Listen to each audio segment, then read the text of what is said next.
Vamos orar. Deus, muito obrigado, Senhor, por mais um dia de vida. Obrigado pelo teu cuidado, tua provisão. Obrigado pelas tuas boas mãos, Senhor, que tem nos guardado, Senhor, até aqui. Obrigado que o Senhor nos dá esse tempo, Senhor, onde nós podemos parar com tudo que acontece ao redor do nosso mundo e podemos colocar a nossa vida, Senhor, especificamente diante de Ti para ouvir a Tua voz. Nós pedimos, Senhor, use a vida do doutor Edmeia uma vez mais. Que o Senhor não somente inspire, Senhor, mas que nessa noite nós sejam, Senhor, os Teus lábios no nosso meio. Que os nossos ouvidos estejam prontos e que nós vivamos a Tua palavra, Senhor. É a nossa oração em Cristo Jesus. Amém. Amém. Graça e paz, irmãos. Amém. Hoje nós vamos falar de tribulações, riquezas e precipitações no capítulo 4 do livro de Eclesiastes. Creio que hoje podemos fazer o capítulo 4 e o capítulo 5.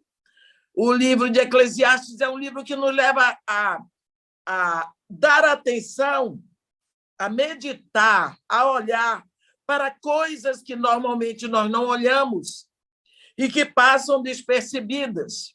E no capítulo 4 de Eclesiastes, vamos ler de 1 a 6 o que está escrito.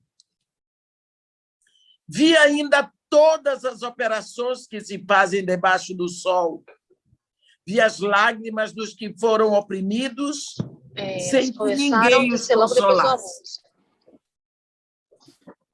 Vi a violência na mão dos opressores.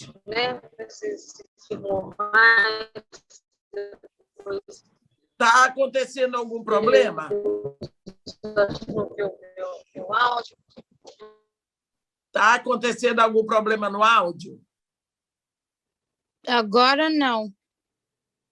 Então, eu vou recomeçar, tá? Sim, please. Tá. Capítulo 4 de Eclesiastes.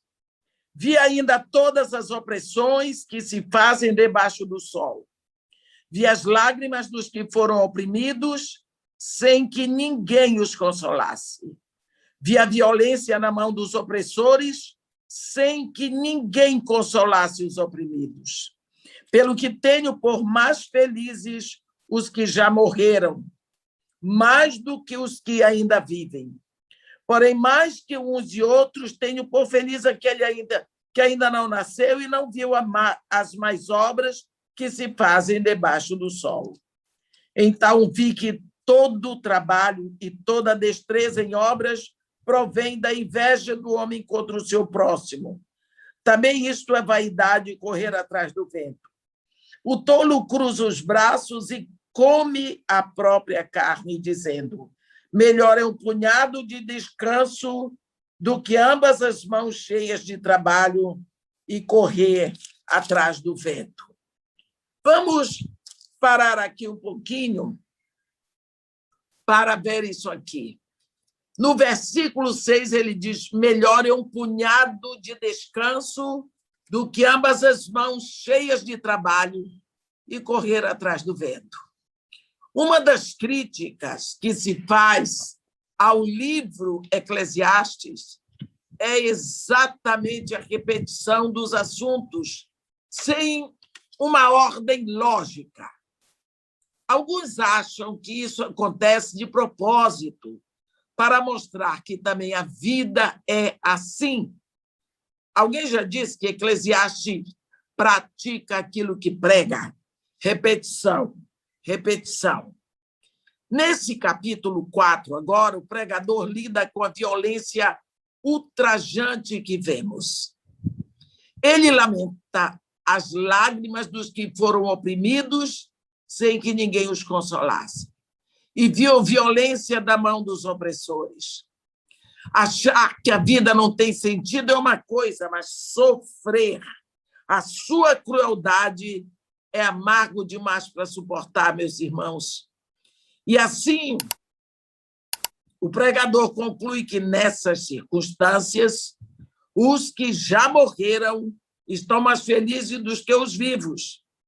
Mais afortunados ainda são aqueles que nem nasceram. Aqui nós vemos o ponto mais baixo de todo o livro. No versículo 4, ele diz sobre a selvageria do trabalho, concluindo que isso também é verdade. Quando nós olhamos, temos que repetir.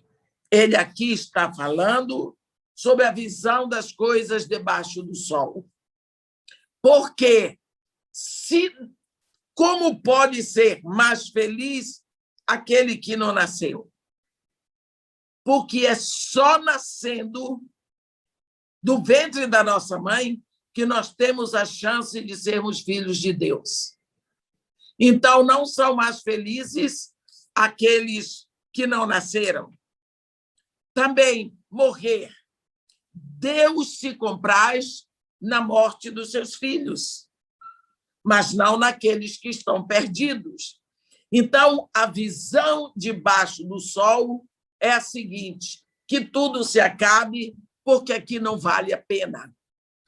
Ele não está se referindo aqui, quando ele fala do trabalho, à competição sadia, mas ao rude, quem quiser que se dane, que a gente vê muito. Aqui a gente costuma dizer assim, farinha pouca, meu pirão primeiro, é tempo de Murici, cada um por si. Quer dizer, quem quiser que se dane, eu vou pegar o que é meu. Existe quem quiser que se dane mental, que leva o homem a não pensar nos outros, contanto que ele tenha a parte dele. Nós estamos vivendo aqui no Brasil uma colheita dolorosa.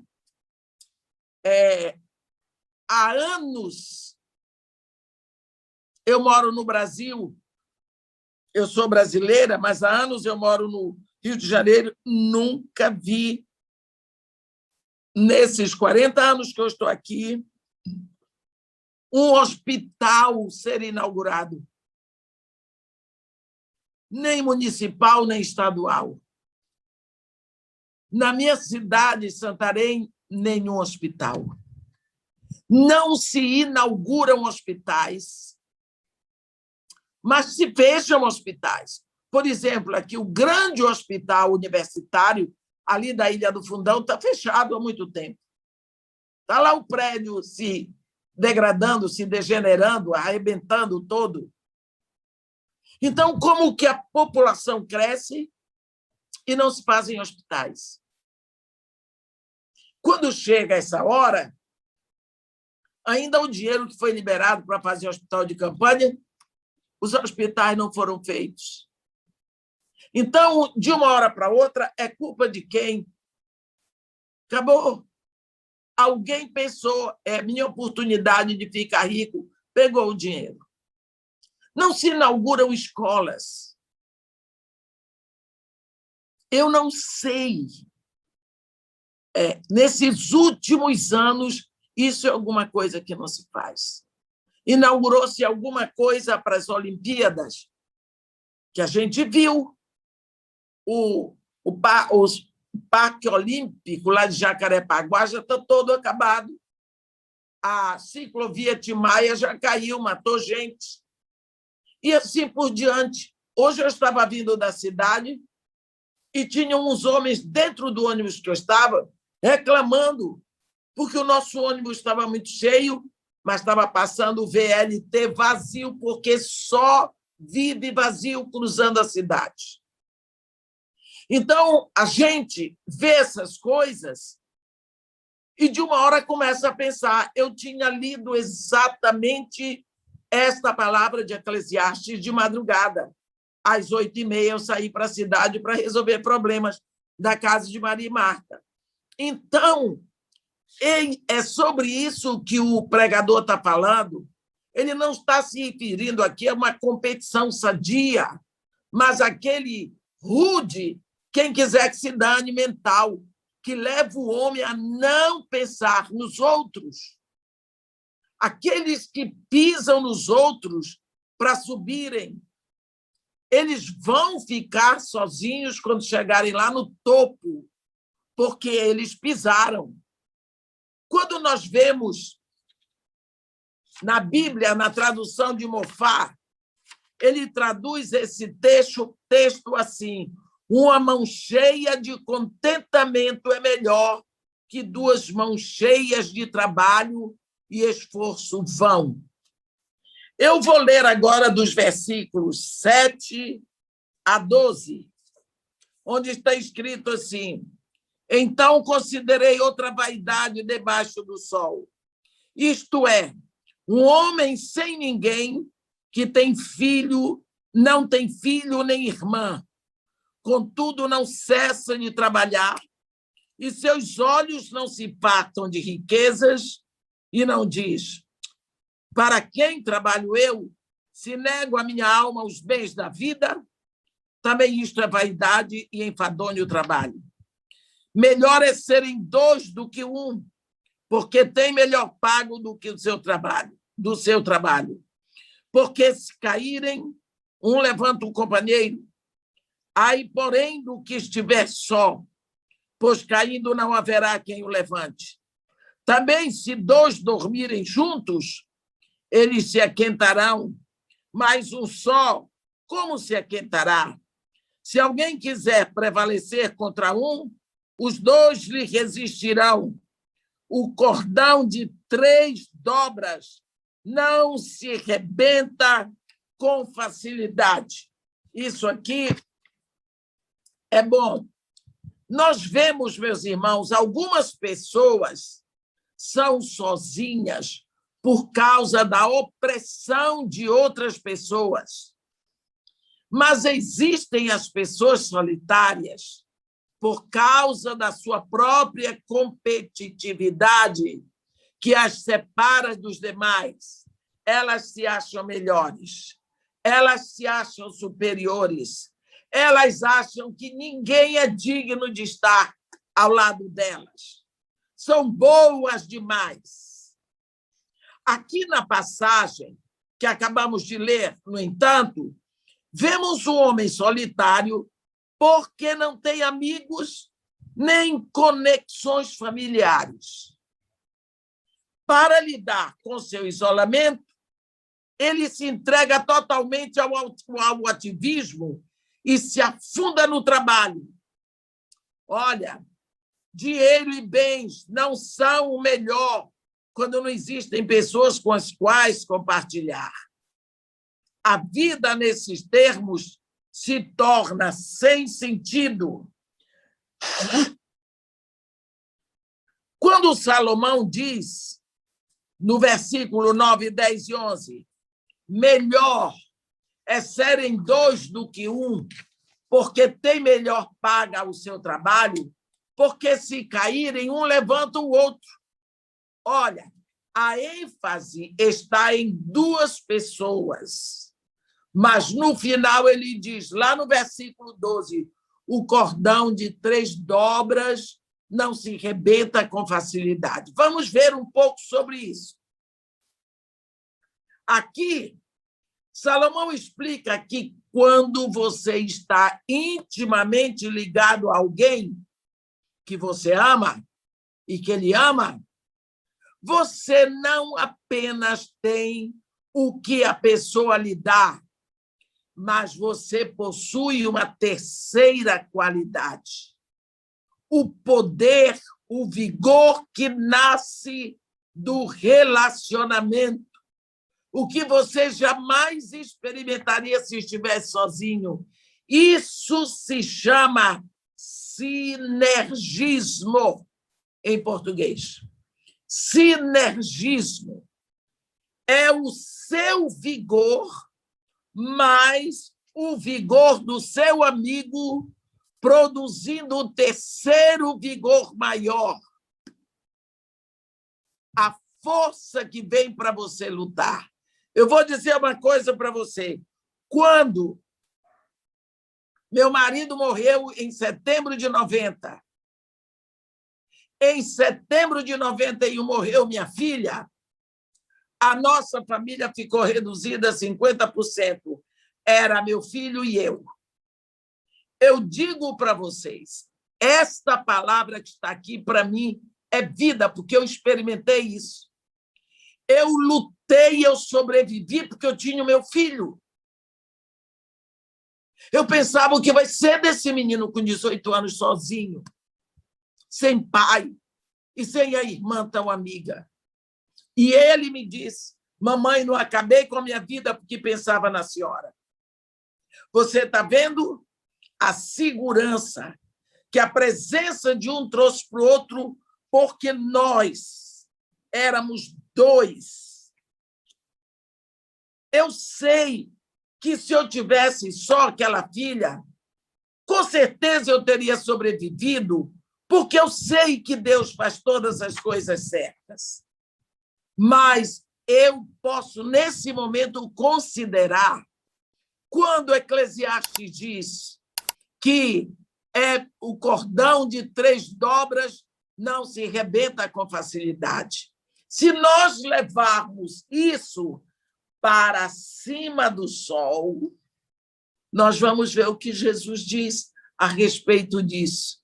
Se 2 ou mais estiverem em meu nome, eu estarei entre eles. Você está vendo? Ele não diz se você estiver, mas se 2. O cordão de 2 dobras, ele tem uma terceira que o fortalece. Não é? Quando o vigor de um mais o vigor do outro produz esse terceiro vigor. Faça de Jesus o seu melhor e maior amigo, mas não esqueça de ter outras amizades. Não esqueça, porque, às vezes, você se sente, eu estou melhor sozinho. Não. Deus que criou o homem disse: não é bom que o homem esteja só. Deus nos fez para sermos gregários. Você vê o Espírito Santo, é o Espírito da comunhão. Um dos símbolos do Espírito Santo é a pomba, porque a pomba é um animal, é uma ave, que ela vive em grupos. Você veja, quando Paulo, lá em 2 Coríntios, dá a bênção final, ele diz: a graça do Senhor Jesus, o amor de Deus, nosso Pai, e a comunhão do Espírito Santo. O Espírito Santo é o Espírito da comunhão. Ele nos une. E ele veio para que estejamos unidos. Logicamente que, quando nós temos relacionamentos, nós temos aborrecimentos. Não existe relacionamento sem aborrecimento. Isso é utopia.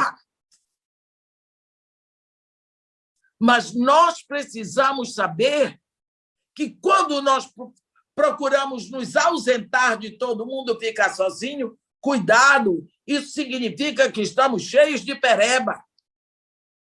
Aonde tocar dói. São pessoas que eu sou uma pessoa muito sensível. Não, você é perebento, porque aonde tocar dói. Você vai se aborrecer com as pessoas, lógico. A gente se aborrece com o pai, com mãe, com o irmão, com o filho, com o marido, com a esposa. Como não vai se aborrecer com o amigo? Aborreça-se, fale, abra o coração, ore junto, chore, mas continue. Não é? Do versículo 13 ao versículo 16, vamos ver agora. Melhor é o jovem pobre e sábio do que o rei velho e insensato, que já não se deixa admoestar. Ainda que aquele saia do cárcere para reinar, ou nasça pobre no reino deste. Vi todos os viventes que andam debaixo do sol, com o jovem sucessor que ficará em lugar do rei. Era sem conta todo o povo que ele dominava. Tampouco os que virão depois se hão de regozijar nele. Na verdade, que também isto é vaidade e correr atrás do vento. Aqui, Salomão dirige sua atenção para os adiantados em idade, que também são insensatos. Ele mostra o jovem, porém sábio, em contraste com o rico, insensato rei. Ele diz que vale mais a pena não ser o rei. Ele está certo. Ele está certo. Por quê? O rei está cercado de bajuladores falsos que estão ali perto dele por causa do status dele e não pela pessoa dele. Porque as pessoas que estão numa situação, numa posição dessa, elas são cercadas de pessoas para bajularem, pessoas que querem tirar proveito. Mas quem é que se acerca de alguém que não tem nada para dar? Não é? O pecado da cobiça. Quem é que vai cobiçar de um pobre que não tem nada para dar? Mas se achega de um rico como amigo, se oferecendo para tudo, porque dali tem alguma coisa para tirar. Eu não digo isso falando que é 100%, mas a grande maioria das vezes. A grande maioria das vezes. Vamos ler agora o capítulo 5, de 1 a 3. Guarda o pé quando entrares na casa de Deus. Chegar-se para ouvir é melhor do que oferecer sacrifícios de todos, pois não sabem que fazem mal. Não te precipites com a tua boca, nem o teu coração se apresse a pronunciar palavra alguma diante de Deus, porque Deus está nos céus e tu na terra, portanto, sejam poucas as tuas palavras, porque dos muitos trabalhos vêm os sonhos e do muito falar palavras nécias. Olhe, eu vou repetir esse versículo 2. Não te precipites com a tua boca, nem o teu coração se apresse em pronunciar palavra alguma diante de Deus, porque Deus está nos céus e tu na terra. Portanto, sejam poucas as tuas palavras. O que nós podemos ver? Que chegar, por exemplo, para a oração, sem saber o que vai falar com Deus. A gente pode notar que pessoas chegam para orar e ele tem que abrir a boca obrigatoriamente. Por quê? Por que tem que abrir a boca? Sem antes descansar. Sem antes levar o seu coração direto à presença do Deus eterno que está dentro de você pelo seu Espírito. Eu me lembro de uma vez, estava em Olinda, e uma moça foi pregar. E ela começou a pregar, e daqui a pouco ela começou a falar de pecado, e daqui a pouco ela começou a orar e a confessar pecado. Os pecados dela. É interessante porque ela foi de uma sinceridade, de uma abertura ali que comoveu todo mundo. Mas se ela tivesse chegado na igreja antes, tivesse parado, tivesse tido tempo de ficar em silêncio, dizendo: Pai, Espírito Santo,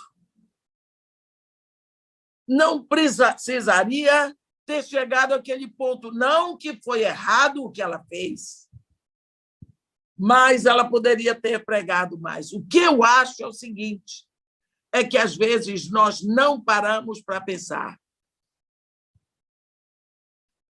Todos os dias eu gravo mensagens, menos alguns que eu não tenho mensagem para pregar. Hoje foi um dia desses. Eu parei, eu sentei,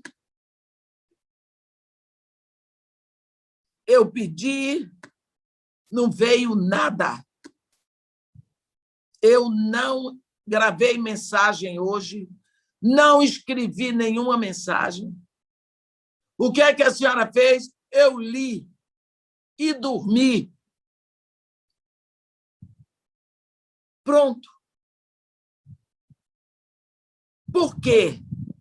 Porque eu precisava disso. Eu trabalho todos os dias. É tão bom, depois de tanta mensagem horizontal sob o sol, ouvir o pregador mencionar a entrada na casa de Deus. Não é? Aqui no capítulo 5. Guarda o pé quando entrares na casa de Deus. Chegar-se para ouvir é melhor do que oferecer sacrifícios de tolos, pois não sabem que fazem mal. Isso significa chegue perto para ouvir. A Bíblia Viva diz assim, quando você entrar no templo, mantenha a boca fechada e o ouvido aberto. Algumas pessoas são mesmo insensatas ao chegarem para a adoração. A familiaridade gera contemplação e não insensibilidade. O modo como nos aproximamos da casa de Deus vai determinar o que recebemos. Aí você pensa, mas, irmã, isso daí não está certo, não.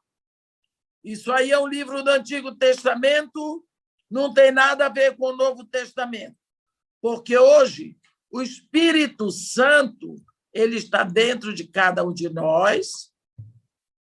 Não existe mais aquilo do Antigo Testamento, que Deus estava lá no templo e, de modo especial, na arca. Hoje, em qualquer lugar, nós podemos adorar e ter reverência, porque o Espírito Santo está dentro de nós. Tudo bem, tudo isso está certo. Porém, existe alguma coisa chamada congregação. Quando nós vamos para um banquete, todo mundo vai com o intuito de comer comida gostosa, todo mundo junto. Vai comer a mesma comida. Mas quando nós vamos nos congregar para adoração, todos nós temos um só intuito. Deixa eu dizer uma coisa para vocês. Lembra que Deus dividiu a terra, mandou Josué dividir a terra de Canaã em 11 porções.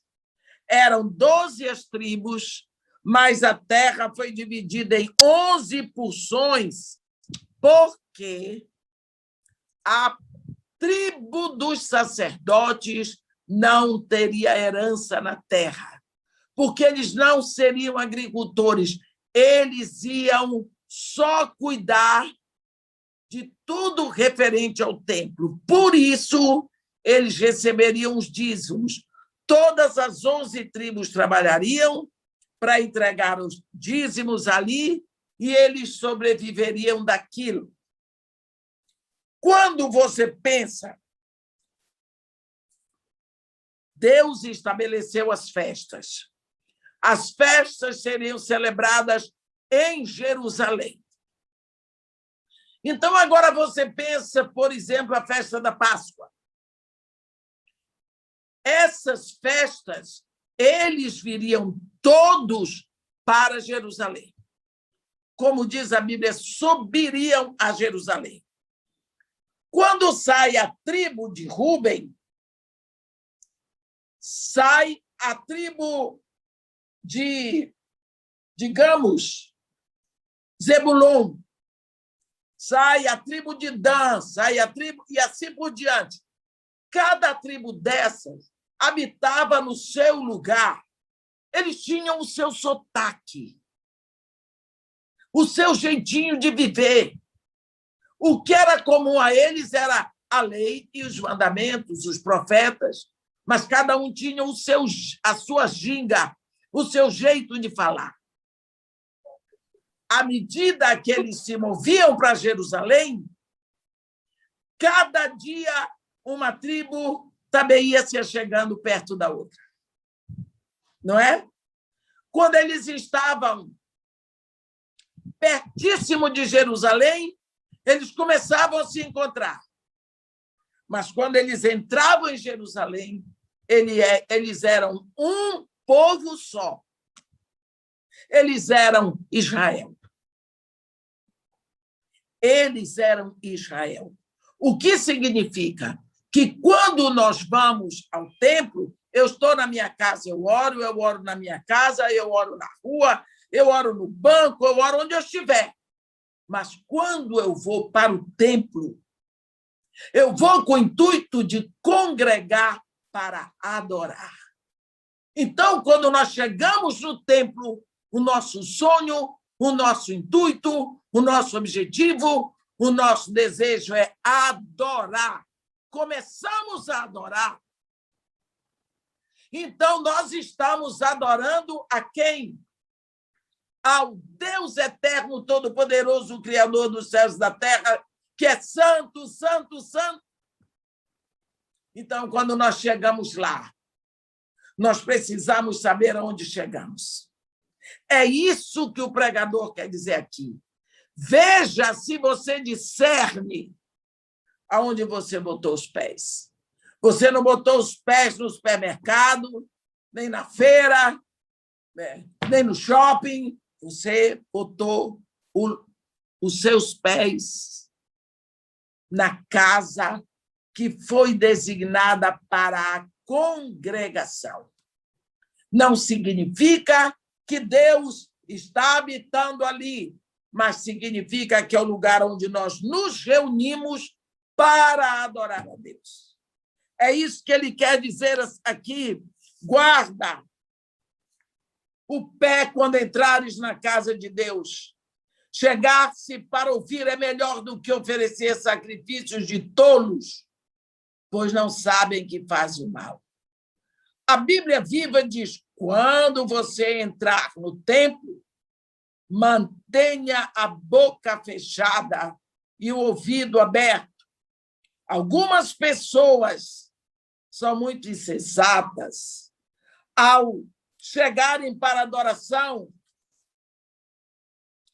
quantos de nós vamos a uma igreja onde a palavra de Deus é ensinada fielmente, esperando confiantemente que Deus vai nos falar algo?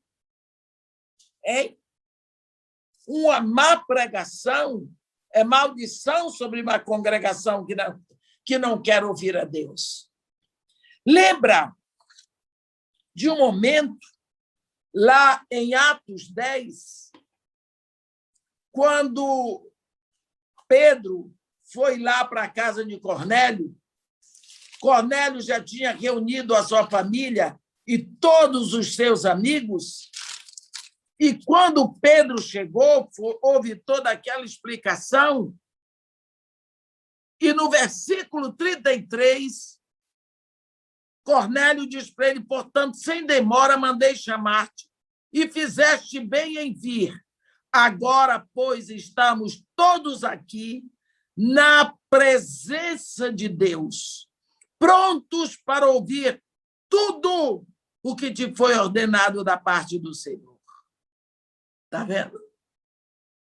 Esse é o espírito que lhe deve levar à casa de Deus.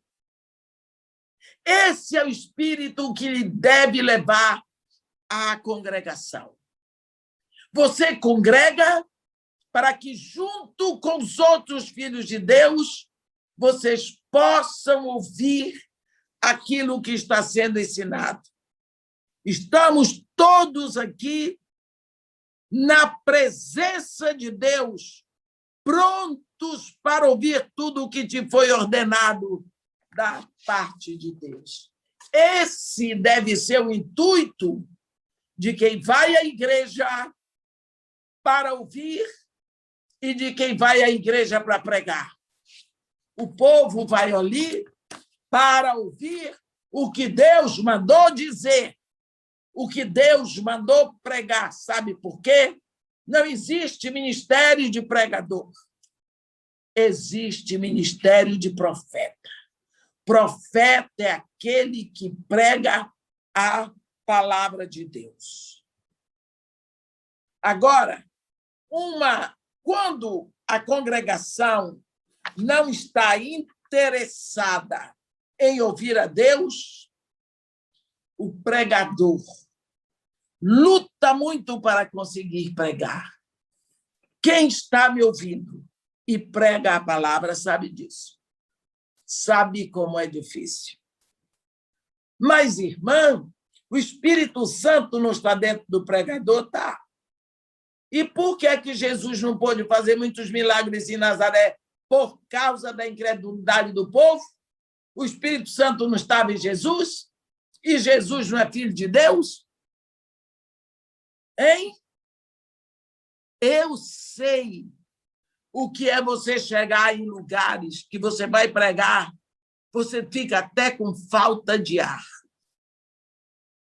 Parece que a palavra bate na parede e volta.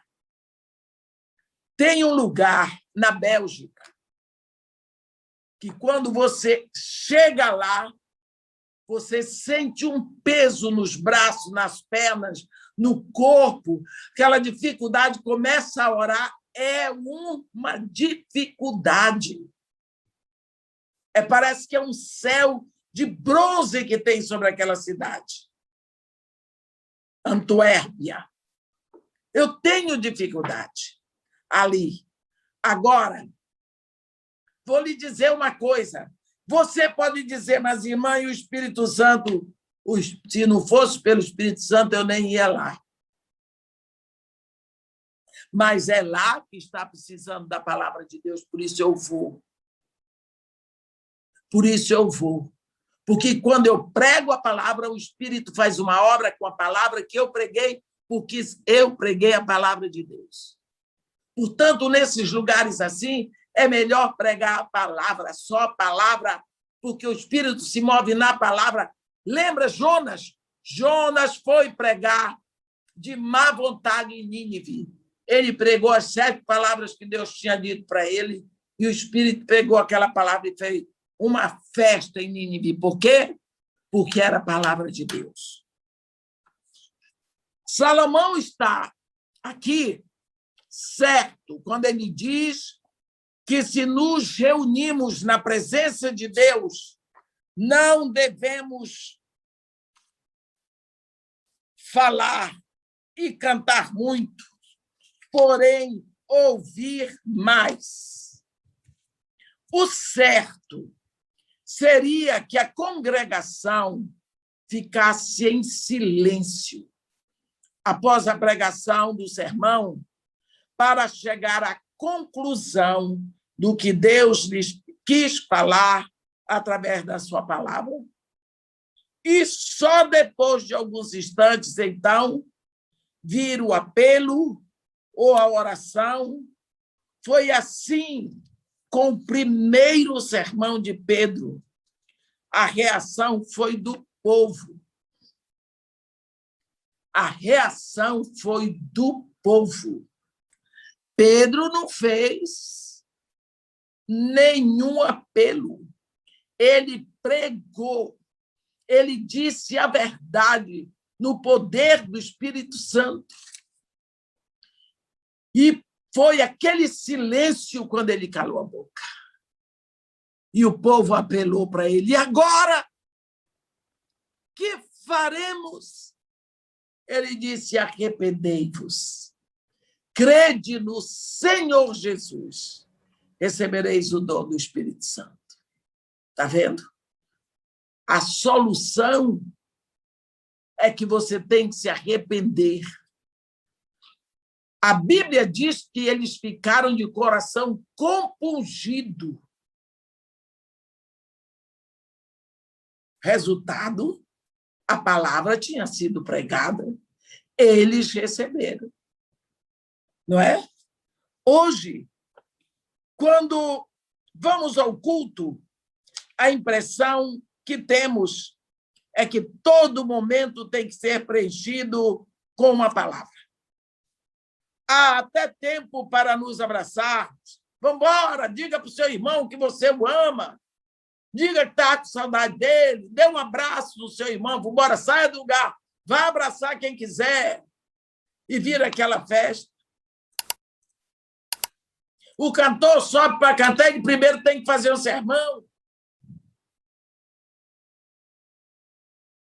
Ele primeiro tem que pregar para depois cantar. Tem que ter tempo para abraçar, para falar. Eu não sei quando foi que começou essa história de agora tenho tempo para vocês se abraçarem, vamos nos cumprimentar. Eu não sei, mas começou. A palavra de Deus está nos dizendo hoje aqui em Eclesiastes 5:2. Não te precipites com a tua boca, nem o teu coração se apresse a pronunciar palavra alguma diante de Deus. Isso não é tradição, não, meu irmão. Isso é palavra, está escrito aqui. Está escrito que tem certos cuidados que nós perdemos. No versículo 5 está escrito: melhor é que não votes do que votares e não cumprires. Capítulo 5, versículo 5. Quando nós fazemos um voto, precisamos cumprir. Vimos que um dos perigos para a nossa vida espiritual é ir à casa de Deus para falar, quando o objetivo deve ser ouvir, não é? Nós vamos à casa de Deus para ouvir. Vamos ver aqui no versículo 5 outro perigo espiritual, que é fazer votos a Deus e não cumpri-los. Quantos de nós, na emoção do culto, fizemos votos que não temos coragem para cumprir? Conveniente, não é? Às vezes, até nos desculpamos, eu não sabia o que estava dizendo ou fazendo, mas a palavra de Deus não será mudada só por causa disso. Deus não vai mudar só porque você é nécio. Se você fez um voto, você vai cumprir. Um voto feito a Deus deve ser tratado seriamente. É uma semente para ação. Por isso, devemos pensar antes de abrirmos nossa boca para fazermos um voto e não sermos impulsivos. Eu me lembro, na hora que eu recebi a notícia que eu estava viúva. Naquela hora, eu desci o joelho no chão, lá em Singapura, em Tanglin, chorando, e eu fiz um voto a Deus de nunca mais casar. Dali em diante, todos os meus dias, cada momento, seriam usados no reino para o trabalho de Deus, para a pregação da palavra, e se Deus me desse o privilégio que eu trabalhasse para suprir necessidades, principalmente de crianças carentes. São passados muitos anos, nunca me arrependi, Mas, logo depois, apareceram pessoas dizendo para mim: Deus me falou que eu tenho que casar com a senhora. Muito obrigada.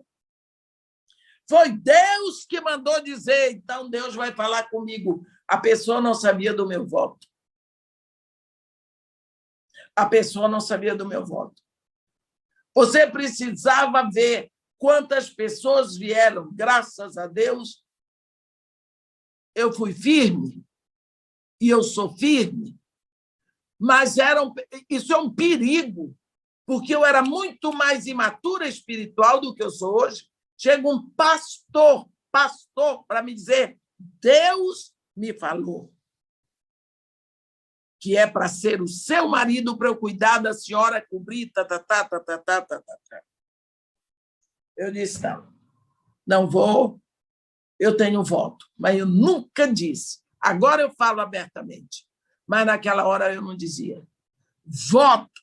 Se você não tem que fazer voto, você não é obrigado a fazer voto. Mas, se você fizer, você cumpre. No versículo 5, Eclesiastes 5, versículo 5, somos aconselhados no caso do voto e a não demorarmos em cumpri-lo. No versículo 6, somos aconselhados a não negar o voto. Vou ler. Não consintas que a tua boca te faça culpado, nem diga diante do mensageiro de Deus que foi inadvertência. Por que razão se iraria por causa da tua... Se iraria Deus por causa da tua palavra, a ponto de destruir as obras das tuas mãos? Porque, como na multidão dos sonhos há vaidade, assim também nas muitas palavras, tu, porém, teme a Deus. Esse versículo 6 nos aconselha a não negarmos o voto. Se você que me ouve já fez um voto a Deus e não cumpriu, peça perdão e graça, se ainda é possível cumprir. Vivemos numa época em que os votos e promessas não parecem ser levados a sério, porque ninguém leva a própria palavra que diz a sério. Um grande momento do jornal, na televisão, uma vez, uma reconhecida repórter perguntou a um ex-presidente: presidente, mas o senhor prometeu isso. Ele disse: aquilo era bravata. Quer dizer, eu disse, mas era para não cumprir, era só para impressionar. Uma pessoa que não tem compromisso com a sua palavra vai ter compromisso com o quê? Aí ele chega lá no altar e diz: estou com você até que a morte nos separe. Primeira coisa, ninguém morreu, ele diz: estou fora. Não tem compromisso com a palavra. Nós, como filhos de Deus, sabemos que Deus cumpre a sua palavra. E o mesmo ele requer de nós. Devemos guardar os nossos lábios e pensar no que falamos. Não devemos escancarar a nossa boca para cantar, enquanto só 50% dos nossos ouvidos estão prontos para ouvir o que Deus tem para falar. Muito menos prometer o que seguramente não vamos cumprir. Agora eu vou ler os versículos de 8 a 12. Se vires em alguma província opressão de pobres e o roubo em lugar do direito e da justiça, não te maravilhes de semelhante caso, porque o que está alto tem acima de si outro mais alto que o explora, e sobre estes ainda outros mais elevados que também exploram. O proveito da terra é para todos, até o rei se serve do campo. Quem ama o dinheiro, jamais dele se farta. E quem ama a abundância, nunca se farta da renda. Também isto é vaidade. Onde os bens se multiplicam, também se multiplicam os que dele comem. Que mais proveito, pois, tem os seus donos do que os verem com seus olhos? Doce é o sono do trabalhador, quer coma pouco, quer muito, mas a fartura do rico não o deixa dormir. Que coisa certa! Que coisa certa! Eu canso de dizer. Gente, eu não vejo ninguém lá na favela tomar bolinha para dormir. Ninguém tem conta para pagar, ninguém tem imposto para pagar. Mas, quanto mais dinheiro, mais bens você tem, mais você deve pagar. Mas todo mundo quer ter mais e, na hora de pagar o imposto, não quer pagar. A tendência é que os ricos liderem e os pobres sejam seguidores, porque os ricos influenciam. Aqui, Salomão está falando da fraqueza das riquezas materiais e do cinismo de burocracias que elas criam. O dinheiro até aumenta o apetite, mas não consegue comprar satisfação. Não há nada errado em ter dinheiro. Só quando o dinheiro nos possui, que passa a ser o Senhor, aí vem o problema. As pessoas loucas por dinheiro são candidatas à miséria.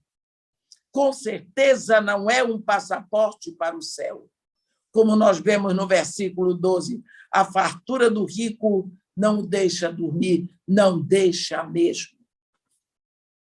Vivem nos psiquiatras, tomando remédio para a depressão,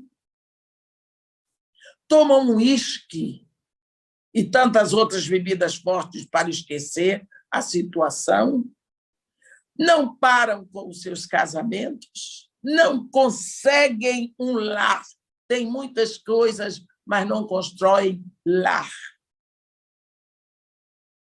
Que alegria é essa? E isso certamente por causa de investimentos que lhe trazem preocupação. Dinheiro, mais dinheiro, menos sono, menos alegria.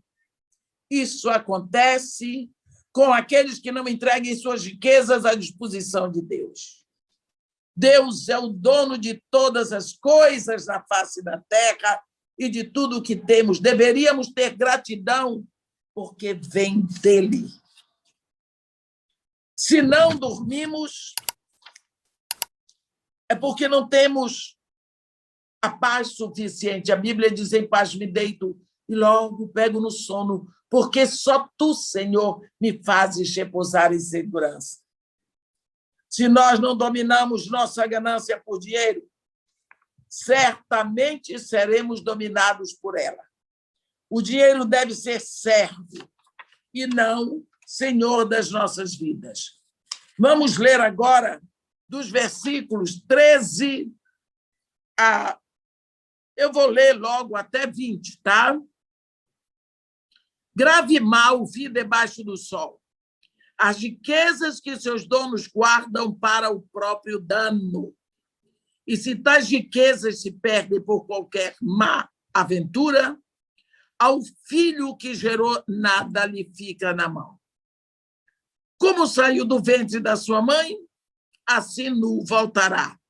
Indo-se como veio, e do seu trabalho nada poderá levar consigo. Também isto é grave mal. Precisamente como veio, assim o leva, assim vai. E que proveito lhe vem de haver trabalhado para o vento? Nas trevas comeu, em todos os seus dias, com muito enfado, com enfermidades e indignação. Eis o que eu vi. Boa e bela coisa é comer e beber e gozar cada um do bem de todo o seu trabalho, com que se afadigou debaixo do sol durante os poucos dias da vida que Deus lhe deu, porque esta é a sua porção.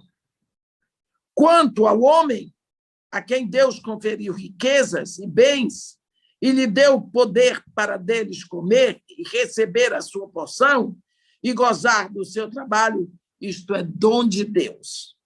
Porque não se lembrará muito dos dias da sua vida, porquanto Deus lhe enche o coração de alegria. Amém. Quando nós vemos tentando encontrar no dinheiro o que deveríamos buscar em Deus, aqui a Bíblia está tentando nos fazer crer na futilidade do dinheiro. Que por si só é tão incerto. Pense bem, vem uma guerra, acaba com tudo. Bens são colocados em nossos investimentos de riscos, que se tornam desventurados e nada é deixado. O homem que especula volta rápido para onde começou, volta para o nada. Assim é o seu trabalho, e o resto da sua vida é nublado, desencorajado, frustrado e aborrecido. Porque perde tudo. Nós vimos, quando houve todo aquele problema econômico no mundo, os tigres asiáticos perderam os dentes, nós vimos pessoas se suicidando porque acordaram ricos, dormiram ricos, acordaram pobres. Assim nós vemos que a segurança da alma não pode ser encontrada no dinheiro. Quando será que nós vamos compreender e aceitar isso aí? Alguns ricos antigamente guardavam dinheiro nos seus esquifes para entrarem com eles na sepultura e ali permanecerem juntos após a vida. Lembra do estudo dos faraós? Quanta riqueza, quanto dinheiro. Levavam até a esposa, empregados, tudo para a sepultura. O que será que tinha na cabeça deles, hein? Nós hoje somos modernos, inteligentes e cultos. Sabemos que não podemos levar nossos bens para a eternidade, mas vivemos como se não soubéssemos disso. Não é? Dizem que Alexandre o Grande foi enterrado com a mão fora do caixão para mostrar que ele estava deixando este mundo de mãos vazias, como veio. Se nos deixamos dominar pelo dinheiro, logo estaremos igual a ele, materialistas, duros, frios, sem eternidade com Deus. Aqui somos levados a focalizar 3 coisas, do versículo 18 ao versículo 20. Primeira, rejeite a ideia de que alegria e felicidade estão ligadas em possessões materiais e recuse fazer do dinheiro seu objeto. Viva como a vida como a vida vem. Ria um pouco, mais. Encontre prazer nas coisas pequenas que Deus criou e que botou em sua volta. Alegre-se no seu trabalho, embora isso não vá satisfazer as necessidades mais profundas da sua alma. Atribua a Deus tudo o que você tem como um dom vindo do alto e não como algo que você conseguiu pelos seus próprios méritos. Um espírito cheio de gratidão deve ser a característica de todo filho de Deus. Quando nós colocamos Deus em primeiro lugar, meus irmãos, vemos que Ele mantém o nosso coração ocupado com alegria. É lindo ver, no versículo 20, que está escrito: porque não refletirá muito nos dias de sua vida, porque Deus mantém o seu coração ocupado com alegria. Eu acho isso tremendo. Eu digo, afirmo e repito, que toda a riqueza do mundo, todas as honras, todos os títulos, todos os aplausos e conquistas, nada disso pode se comparar com a alegria de termos um coração ocupado, preenchido, com a alegria que vem do relacionamento com Deus, que nos criou. Nós vemos Deus dizer: olha aí, minha mão fez todas essas coisas e todas elas vieram a existir. Mas o homem a quem eu olharei é este, o aflito e abatido de espírito, que treme da minha palavra. Hoje nós meditamos um pouco no dinheiro, como lutamos por dinheiro, brigamos, mentimos, às vezes destruímos a nossa família por causa de dinheiro. E no final, mas irmã, eu preciso prover o meu futuro, o seu futuro está na mão de Deus. Lógico que você não pode ser um idiota, perdulário, que trabalha e gasta tudo o que tem. Mas não ponha o seu coração naquele dinheiro. Olhe para aquele dinheiro sabendo que você pode morrer hoje e ficar aí. Então, procure alegria, procure felicidade e procure ver que, se você tem aquele dinheiro, Deus lhe deu força, deu vigor, deu vida para você ganhá-lo.